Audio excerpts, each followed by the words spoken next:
What's up, guys? Congrats to Canelo on becoming the new WBO light heavyweight champion of the world. It is 3:23 a.m. November 3rd as I do this video. I just finished watching the fight. I watched it without being spoiled. Did not know any results. Didn't have not seen any YouTube videos. Um, I woke up shortly before 2 a.m. I tell you, I was out of it, man. I started going out after before the Ryan Garcia fight. I didn't even see that fight. I didn't even see. I heard he got a first round knockout. I didn't even see it. I went to sleep. I woke up. They said that fight was over, and Canelo and Kovalev were in the back, seemingly warming up or whatever. It took forever for that fight to start, man. It seemed like it was almost 12 a.m. and that fight hadn't started yet.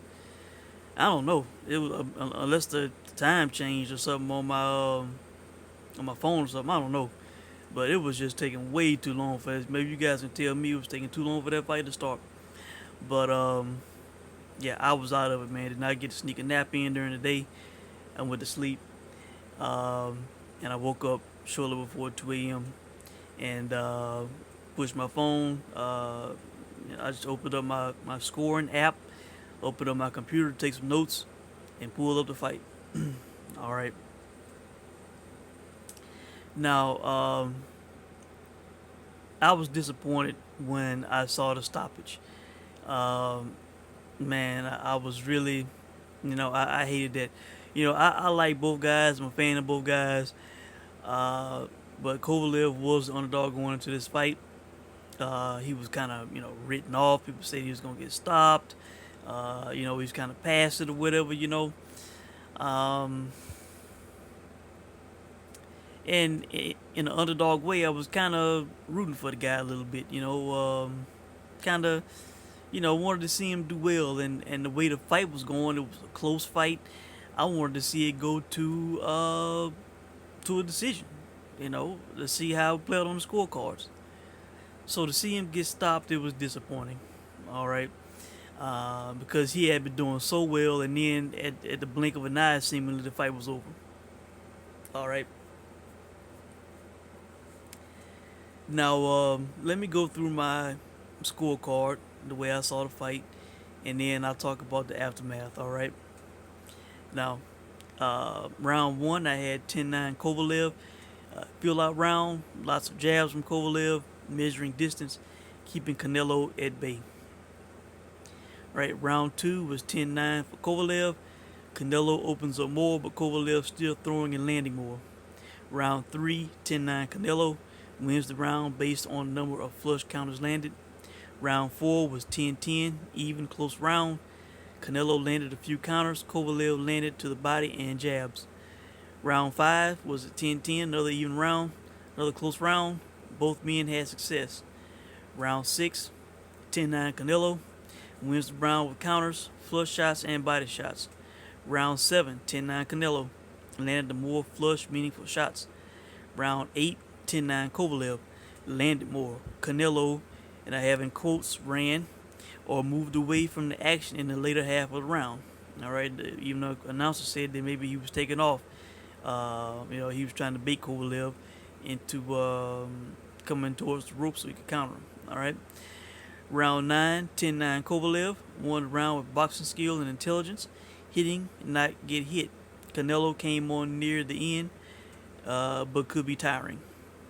All right. As far as overall boxing round, that could have been the best round for Kovalev. All right, just from a pure boxer standpoint.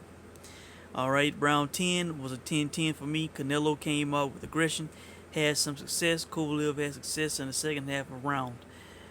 All right, so I had I had 3 even rounds in the fight. All right, so at the time of the stoppage, after scoring 10 rounds, I had Kovalev up by 1 point, 97-96. All right, 97-96. All right, the official judges Two judges had it 96-94 for Canelo. So on my scorecard, Canelo got, all the credit that the official judges gave him, or those two gave him. They both gave him a 96. I also gave him a 96. But with the even rounds, and let's see, yeah, with the even rounds, and maybe one extra round, I'm not sure. Kovalev was up by 1 point on my card. All right, and then one judge had it even at 95-95. All right. I really don't have an issue with either or any of these cards. They all had it a close fight. If somebody had it wide either way, then that would be an issue to have in the fight with their scorecards. All right. Now, I'm gonna be honest. In the 11th round, you know, and again, I was watching the round, beginning of the round. Um, I didn't know what the outcome was going to be. All right, I didn't know what was about to happen. All right, I'm sitting watching the fight, and I'm thinking to myself, that this, if Canelo was to win this fight, uh, especially by decision, because I was not thinking of seeing knockout at the time. I was thinking if this fight goes to a decision, it's close fight the way I'm seeing it, that this was not enough for Canelo to overtake number one pound for pound from Terrence Crawford. That's what I was thinking. All right. Um, Now, as far as the entire fight, was it a pound for pound type performance? I would say no because Terrence Crawford usually after a few feel up rounds he dominates the fight. you know he adjusts and dominates the fight. All right, that's not what happened in this fight. It was not a dominant performance by Canelo. All right. However, however, uh, because of the way he finished this fight, and I'm not just talking about the knockout, not just because he got a knockout victory, but the circumstances surrounding the knockout. All right, and combined with the fact that he went up two divisions, he went up to 175. He fought in this division for the first time. He fought a future Hall of Famer in Kovalev. Because of those reasons, all right, and the way he finished the fight, I am now putting Canelo as my number one pound for pound over Terrence Crawford. All right, and the reason I'm saying this is because of the way and the reasons why he knocked out Sergey Kovalev. All right, throughout the fight, not in the first few rounds. Maybe he started doing it around the third round or so. I think just from what I remember. All right. Kovalev was lunging forward to tie up. He was tying up with Canelo at times, and I thought it was smart because he would not leave himself exposed if he was in a bad spot, bad positioning, to where Canelo had the upper hand on him with footwork and positioning. He would tie with the guy. He would tie with Canelo, so he could not get hit. All right, to protect himself. All right, he went to the well maybe one too many times in the fight. Obviously, he did. It was getting to the point to where Russell Moore, the referee, was warning Kovalev for lunging in, using the shoulder to kind of hit Canelo a few times. One time it was pretty blatant and bad. You know, Canelo walked away and kind of had to shake it off a little bit. All right, he kept doing it, and eventually Canelo was getting smart to it. He was able to avoid it some with his hands and with his footwork and positioning. And then he started to, when they would get close. That was one round for sure. Where I think it might have been right after the shoulder when he hit him with the shoulder. He came in again and he hit him with a nice hard flush right hook. Or maybe I think it was no, I think Canelo got hit by a kind of hard shot on the ear, and then when Kovalev stepped in to tie up, that's when he threw that hard right hook and hit Kovalev. All right, but at the end of this fight, Canelo made the ultimate adjustment that ultimately won him this fight. In the 11th round, right before the stoppage, you know, Sergey dips down to tie up. His head is unprotected. Canelo times him and hits him with a right hook. All right, that clearly hurts Kovalev. All right, it didn't have him doing the chicken dance, if you know, but it was a hard flush right hook, unexposed. It was a cagey, smart veteran move, adjustment by Kovalev. I mean by Canelo. All right, he hits Canelo. I mean he hits Kovalev. All right, then Canelo or Kovalev backs up, and then Canelo hits him with a left hook to his right ear. All right, that was the punch that made him do the chicken dance. All right, he was already hurt from the right hand. There was a hard right hand he got hit by. He hit it halfway decent, but he left himself exposed to get hit with a hard left. He did. That's when he did the chicken dance, and then he was wide open for the final knockout punch. You know, the straight right hand. And Kovalev was out, man. He was out. It was a good stoppage by Mora to immediately stop that fight. And hopefully the guy is and will be okay. He got up, he was able to sit on the stool and give an interview after the fight. Which I was kind of like thinking like, maybe it's not the best time to hear from the guy. Maybe they should go ahead and get him onto the back and get him examined, and then we hear from him later. Because he had just suffered a rough knockout, and then in the post-fight interview, I thought he was kind of poor. When he was asked why he didn't let the right hand go more, he kind of,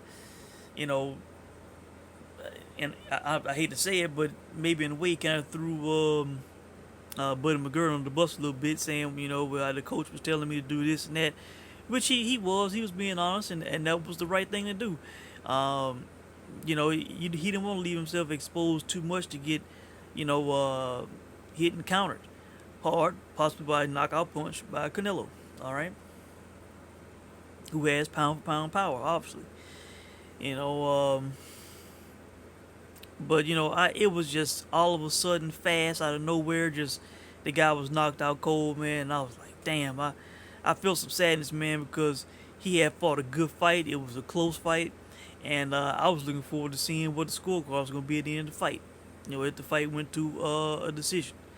And like I said, I had Kovalev about 1 point, 97-96 on my scorecard. All right. Oh, boy. So, I have Canelo now as my number one pound for pound. I have to, man. He's, a 4-division champ. He has belts at 160, 168, and 175 simultaneous. And, he stopped the guys at 68 and at 75, and he did not fight a pushover at 75. Even the older Kovalev, was in a close fight with Canelo. All right. Now, let's talk about the aftermath and what could be next for Canelo. All right. Now, what I'm about to say, some people might not buy, want to believe, or accept, and this is my opinion. All right. They're talking about Chris Mannix asking him about fighting Golovkin again. I don't want to see that shit, man. That's just easy money for Canelo. That's easy money for me. Golovkin's old. Golovkin, hell, he was getting outboxed by Steve Rolls, for fuck's sake. He got a gift against Derevchenko. I didn't do a video after I did the scorecard on that fight, but I think I scored that fight 117-114 for Derevchenko. I think I had him win by 3 points, whatever the scorecard was. And now he's supposed to be fighting some guy I ain't never heard of before. All right, that's what they were talking about. So Canelo's bored with Golovkin. I'm bored with Golovkin. He will be losing soon. All right, again. Now, forget Golovkin. All right. People talk about him fighting Demetrius Andrade. That's a dangerous fight. Andre definitely has a chance to beat Canelo. All right. They talk about Billy Joe Saunders. That could be a potential fight. You know, hell, if he wanted to, he probably could fight David Lemieux at 168. All right, where's David Lemieux at? But that's a fight that could be made. All right. Then they're talking about at 175, you got Beterbiev and Bivol. All right. Now, this is what I'm thinking, guys. I'm thinking out the box here. All right. Because the walls are kind of closing in on Canelo at 60 and 68. Big names, big challenges. Callum Smith at 168. Did not say his name, but and who else? Uh,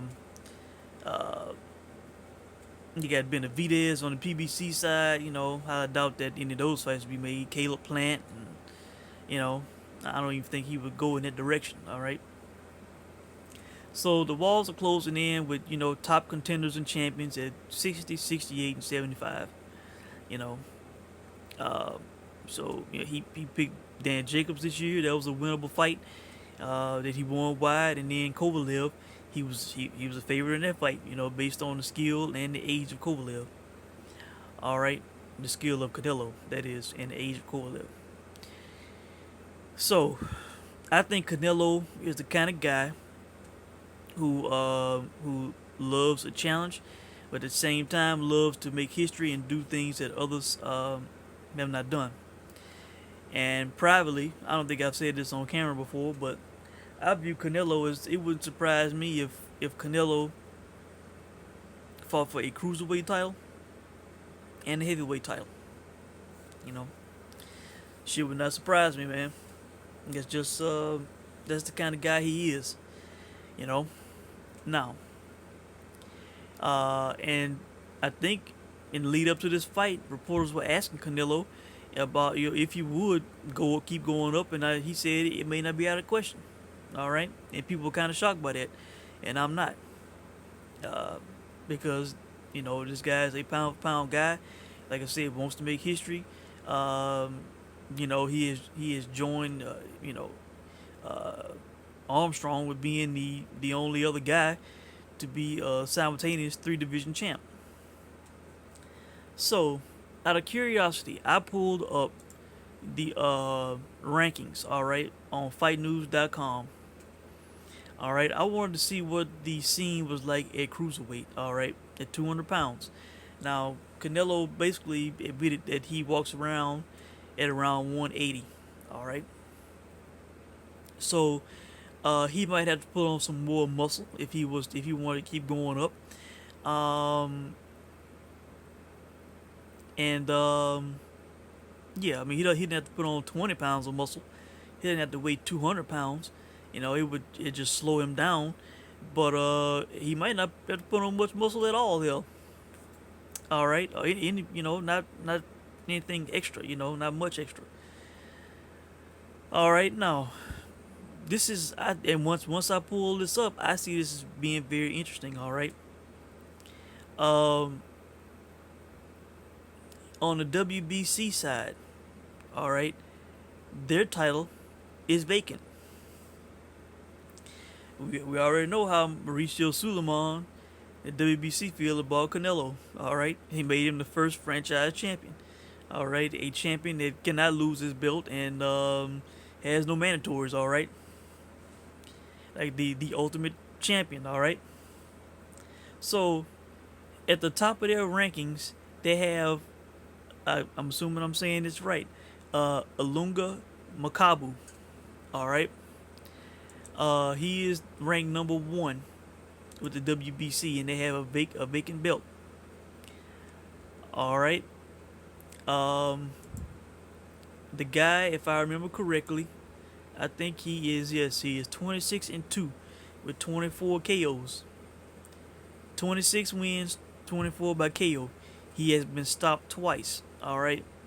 This guy is from the Congo. He is 6 foot with a 74-inch reach. All right. Let's see. He was knocked out in his debut at 176 pounds. Well, he weighed, I think he weighed 173 and 3/4 of a pound. All right, he was knocked out in the first round in his debut fight. All right, then he was not stopped again until 2016 against Tony Bellew. All right, since then, he has been on a winning streak. All right, some of these records against these opponents he's fought has not been super impressive. All right, the last guy he fought was 11-0. All right, that was back in August of this year. He won a majority decision by let's say a 12-round majority decision. All right, before that he fought a guy who was 23-2. Kudryashov, he fought a guy who was 9-28. A guy who was 6-23, 19-12, 28-9, and then 7-11. So some of these records not that impressive. All right. Um, this guy's 6 foot, like I said, 7'4" reach. Let's see, what is Canelo's reach? I want to pull that up.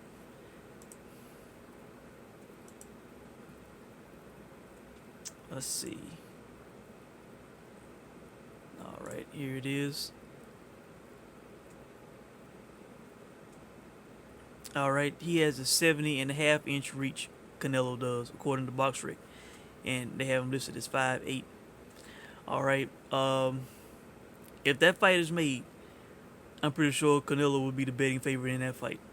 You know, I'm not saying he will win the fight. I have never seen Makabu fight before. That the guy's name.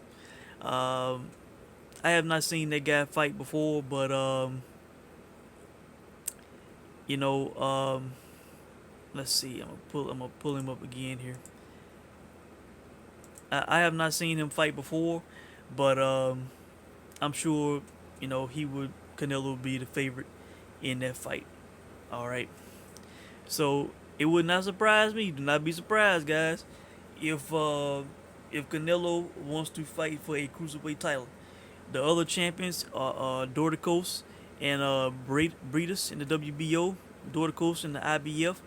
He might stay away from those two guys. All right. WBA has Arsen Gulamirian. I don't even know who that is. Let me pull him up real quick on BoxRec. I never heard that name before. Let's see what he looks like.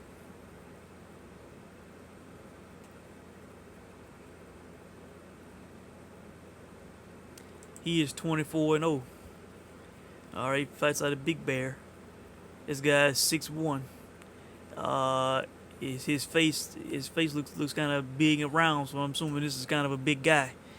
All right, uh, 6'1", Armenian. He is inactive. He has a fight coming up with Kane Watts. All right. Um, he's been out of the ring for over a year, and he's about to fight some guy named Kane Watts in France. All right. Uh, and he is a Frenchman. His nationality listed as French. All right. Okay, now who else at cruiserweight? Beibut Shumanov. Hell, this guy got beat by old Bernard Hopkins. Now that was years ago. Maybe he is improved. I don't know. Um, but this could be a fight, you know. And this guy has, I'm assuming, the regular uh, WBA World Championship. He is 18-2 at this point. All right, let's pull him up. He is 6'2" with a 74" reach. All right, he has 2 losses. All right, he lost a split decision to Bernard Hopkins. Two judges had it 116, 111 for Hopkins, and one person had it 114, 113 for Shumanov. All right, so that probably was a bad scorecard. He also lost to Gabriel Campillo back in 2009. All right, so let's see. So as far as size goes, Makabu could be the favorite if Canelo wanted to go that route. And if I was advising Canelo, I probably would tell him to go that route, man. Why not? you got all these killers at light heavyweight. You got Bivol, and Better Biev. All right, both of those guys would probably give Canelo tough fights. Better Biev could be favored. Hell, a lot of people would think that he might stop Canelo, especially after what he did to Vosdick. All right, and Bivol, uh, they might give Canelo more of a chance with Bivol. Uh, but he would have to decide if he wanted to do that. I say go for history and fight Makabu, a guy who's been stopped twice, and for a vacant belt. Try to make history in yet another weight class. If he's not stripped, hell, he could be the first boxer in history to be a four-division champ simultaneously. You telling me that's not tempting against a guy named Makabu? Shit, I think that would be the choice. If I was advising Canelo, I say take that fight. It might be some backlash. It might be some people saying, "Oh, he ducking the smoke at 160. He not fighting Andrade. He not fighting Triple G again. He's gonna fight Triple G for basically his belt, the belt he got stripped of after he beat Dan Jacobs, which is crazy. But people might say he ducking him, he ducking Billy Joe, Callum Smith, Better Bivol. And like I said, Canelo will probably be favored against Makabu, man, if they made that fight. So I'm saying here first, guys. I ain't heard nothing. This is just me pulling up the scene, pulling up the rankings after the fight, seeing what's going on. Canelo, a guy who likes to make history, conquer weight class. That vacant WBC belt is right there for him, man. If he goes to Mauricio and says, "I want to fight for that belt," they will order that shit. They will order that shit. They will order that fight, and Makabu would gladly take it. The biggest payday of his career, fighting for a vacant belt against a middleweight. A guy who just fought for the first time at 175. Only had one fight at 168. So I'm saying, I'm going on the record, guys. It would not surprise me. And hell, I would kind of encourage the shit if I was advising Canelo. I say go do it. Fight this guy. Let's see. Does he have a fight schedule coming up? No, he just fought in August. Let's see. And on his box rec, this is the first time I've seen this, by the way. They had taken off VOD Clean Boxing Program enrolled from the normal section that is in on fighters records. All right, if you scroll down right before it has their record, it says it has enrollments, and it says issued by Voluntary Anti-Doping Association, VADA, CBP, Pro Boxer, expires October 15th, 2020.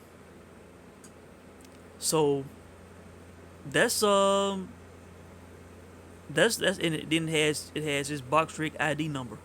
So that's pretty good. I like that they seemingly are putting these back on boxers' records. All right, and for some reason it has an expiration date. I thought once you were in the program, you were in it until you retired or they kicked you out, or you asked to get out. Like everything that Laura did. Big suspicion on him now. All right, but yeah, man. If I was advising Canelo, I would say fight this guy. He is 31, so they are close in age. He is older than Canelo, but the guy has been stopped twice in his career, and although he is on a 1, 2, 3, 4, 5, 6, 7 fight win streak, out of those 7 wins, let's see, 1, 2, 3. 3 of those guys had losing records. All right, and the other ones were not that impressive. All right, so I'm saying it now, guys. Do not be surprised if Canelo goes this direction. All right, and then if he beats this guy, all right, I would say, hey, go for a heavyweight title, man. Why not? And of course, the current scene is Deontay Wilder, Andy Ruiz, and Manuel Char has the WBA regular belt. All right. So if he was to beat Manuel Char, he would still be considered. At the end of the day, history would say that he was a world heavyweight champion if Canelo could beat a Manuel Char, who I pulled his box break up. I think he might be like 6'2" or 6'3". So, definitely has a size advantage over Canelo. All right. Um, let's see. I'm trying to pull him back up.